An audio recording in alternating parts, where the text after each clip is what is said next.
S.C. Verma, Geometrical Optics का numerical 71. A point object is placed at a distance 15 cm from a convex lens. The image is formed on the other side at a distance 30 cm from the lens. When a concave lens is placed in contact with convex lens, the image shifts away further by 30 cm. Calculate the focal lengths of the two lenses. इस 71 numerical में पहले एक convex lens दी हुई है और इस convex lens से 15 centimetre पर एक पॉइंट ऑब्जेक्ट रखा हुआ है इसके प्रिंसिपल एक्सिस पर। ये ब्लू कलर से जो कॉन्केव लेंस है वह हमें पहले कंसिडर नहीं करनी है, इसलिए अलग कलर से ये नहीं है, एक ही लेंस है और यहाँ से 15 सेंटीमीटर पे ऑब्जेक्ट रखा हुआ है और इसके कारण जो इमेज बन रही है वो 30 सेंटीमीटर, दूसरे साइड में 30 सेंटीमीटर इमेज बन रही है। दूसरे साइड में इमेज बन रही है इसका मतलब कि वो रियल होगी और इन्वर्टेड होगी। अब पॉइंट ऑब्जेक्ट है तो इन्वर्टेड की बात नहीं, इरेक्ट की बात नहीं, लेकिन वो दूसरे साइड में मतलब रियल इमेज है। रियल इमेज का मतलब कि ये जो फोकल लेंथ है उससे बियॉन्ड वो ऑब्जेक्ट होगा, इतना हमें बताया है। तो हमें इसकी फोकल लेंथ हम फाइंड कर सकते हैं क्योंकि यू हमारे पास है, वी हमारे पास है, तो यहाँ पे फोकल लेंथ फाइंड कर सकते हैं। इस रेड कलर से जो कॉन्वेक्स लेंस दिए इसके कहते हैं लेंस 1। तो इस लेंस 1 के लिए 1/f is equal to 1/v minus 1/u। 1/f find करना है, 1/v दिया हुआ है 30 माइनस 1/u 15 और वो दूसरे अपोजिट साइड में तो ये माइनस आएगा, तो ये 1/f इज इक्वल टू ये माइनस माइनस प्लस होगा। तो ऊपर यहाँ पे 50 और ये 30 प्लस 15 ये 45 और यहाँ पे ये आएगा 30 इंटू 15 3 जा और ये 3 10 जा, मतलब फोकल लेंथ फर्स्ट वाली कितनी आ गई 10 सेंटीमीटर। तो पहली लेंथ फोकल लेंथ, इस लेंस की फोकल लेंथ हमें मिल गई 10 सेंटीमीटर होगी। अब हमें दूसरी एक यहाँ पे कॉनकेव लेंस रखी हुई है इसके साथ में, इसके कांटेक्ट में रखी हुई है। तो इस केस में ये जो इमेज बन रही थी वो इमेज शिफ्ट हो रही 30 सेंटीमीटर के लिए। अब यहाँ पे एक कॉम्बिनेशन के लिए हमें ऐसा मानना है कि एक ही लेंस है, दो लेंसेज का कॉम्बाइन करके एक ही लेंस बन गई है और इसके लिए ऑब्जेक्ट यहाँ पे है और इमेज यहाँ पे है। तो उस केस में हम इसका फोकल लेंथ फाइंड करेंगे। फोकल लेंथ किसका, एक कॉम्बिनेशन का। तो यहाँ पे हम फाइंड कर रहे हैं फोकल लेंथ ऑफ कॉम्बिनेशन का। तो कॉम्बिनेशन के लिए तो इस कॉम्बिनेशन से जो लेंस बनेगी उसके लिए ऑब्जेक्ट पता है कहाँ पे, इमेज की भी पोजीशन पता है, तो उसका फोकल लेंथ, तो इस फोकल लेंथ को 1 कहते हैं। तो वो focal length is equal to यह आएगा 1/v माइनस 1/u। तो 1/f is equal to 1/v कहाँ पे, यहाँ से मतलब 60 सेंटीमीटर पर, माइनस 1/u कहाँ पे 15 सेंटीमीटर और वो भी माइनस, मतलब ये 1/f इज इक्वल टू ये माइनस माइनस प्लस होगा और ऊपर इस 15 और ये 60, तो ये हो गया 75 और ये यहाँ पे 60 इंटू 15, तो ये 15 5 जा और ये 5 12 जा 16, तो ये f कितना आ गया 12 सेंटीमीटर। लेकिन ये हमारा आंसर का पार्ट है, हमें इंडिविजुअल फोकल लेंथ फाइंड करनी है। इसकी फोकल लेंथ हमने फाइंड की, इसकी फोकल लेंथ भी फाइंड करनी पड़ेगी हमें। ये जो दोनों से मिलकर जो एक लेंस बनेगी तो उसका फोकल लेंथ इतना होगा कॉम्बिनेशन का, इसका फोकल लेंथ कितना होगा। तो इस कॉम्बिनेशन के लिए फोकल लेंथ क्या होती है 1/f इज इक्वल टू एक लेंस का फोकल लेंथ प्लस दूसरे लेंस का फोकल लेंथ।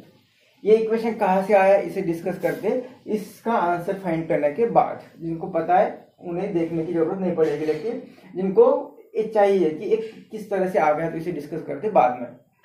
तो इसमें वैल्यू पुट करते तो 1/f हमें मिल रहा है कि वो आ गया 1/12 इज इक्वल टू 1/f1 ये यहाँ पे फाइंड कर दिया, प्लस 1/f2 ये फाइंड करना है।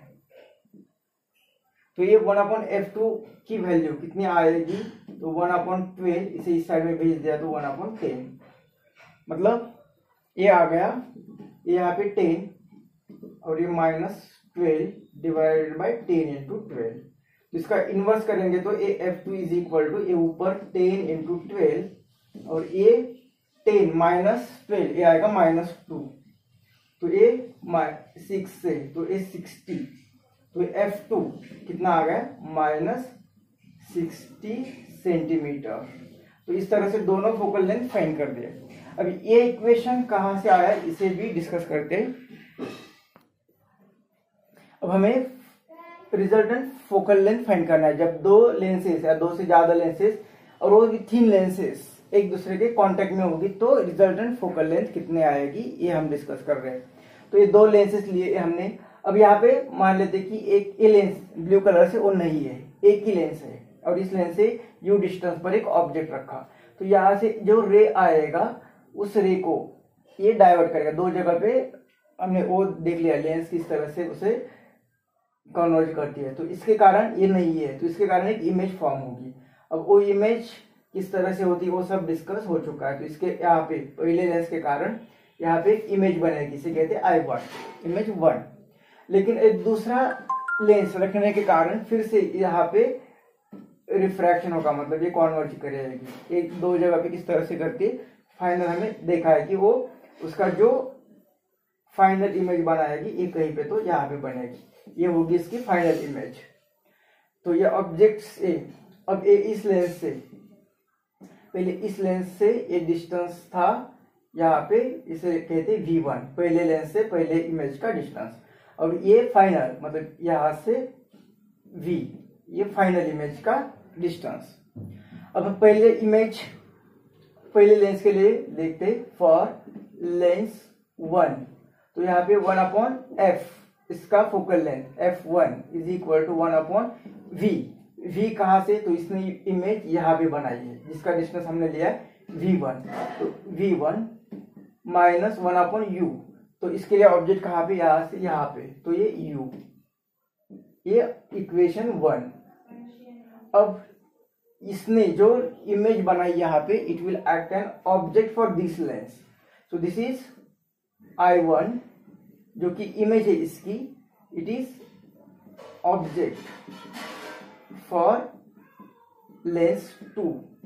तो फॉर लेंस 2 के लिए इक्वेशन लिखते हैं हम फॉर लेंस 2। तो ये 1/, उसका फोकल लेंथ इज इक्वल कितना आएगा 1/v। तो इसके लिए इमेज कहाँ पे, ये इमेज है तो ये डिस्टेंस v -1/u। तो इसके लिए ऑब्जेक्ट कौन सा है, तो ये ऑब्जेक्ट है, मतलब यहाँ से जो डिस्टेंस होगा वो। अब ये डिस्टेंस और ये डिस्टेंस में कुछ वेरिएशन नहीं होगा क्योंकि वो थिन लेंसेस है, इसलिए इसका डिस्टेंस भी हम v1 ही लिख रहे हैं। तो ये इक्वेशन 2। तो इक्वेशन 1 और इक्वेशन 2 को अगर हम ऐड करते हैं तो इक्वेशन 1 और 2, तो ये राइट साइड इक्वेशन 1 की 1/v1 -1/u और इसकी plus 1/v -1/v1 is equal to इसकी लेफ्ट साइड 1/f1 प्लस इसकी लेफ्ट साइड 1/f2। तो ये और ये कट होगा, क्या बचा, ये 1/v और ये -1/u is equal to 1/f1 plus 1/f2। तो ये क्या है, तो ये लेंस का इक्वेशन, जो भी लेंस होगी एक लेंस होगी उस एक लेंस का इक्वेशन, मतलब ये एक लेंस मतलब ये दो लेंसेस को अगर हम कंबाइन करते तो उसकी जो एक रिजल्टेंट लेंस मिलेगी, हमें एक लेंस मिलेगी, इसकी जो रिजल्टेंट लेंस मिल रही है, इसका फोकल लेंथ f1 का, इसका f2 का, और दोनों से मिलकर एक रिजल्टेंट जो इन दोनों को रिप्लेस करके एक ही इस तरह की लेंस बनाएंगे हम कि उसका कारण जो रिजल्ट आएगा वो एक लेंस के कारण ही आएगा।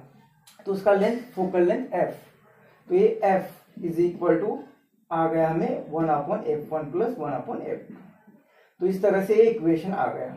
अगर इस तरह से n इक्वेशन n लेंस होगी फॉर n लेंसेस, इक्वेशन को हम लिख सकते हैं 1/f is equal to 1/f1 plus f2 plus 1/f3, इस तरह से 1/fn, इसे n लेंसेस के लिए लिख सकते हैं।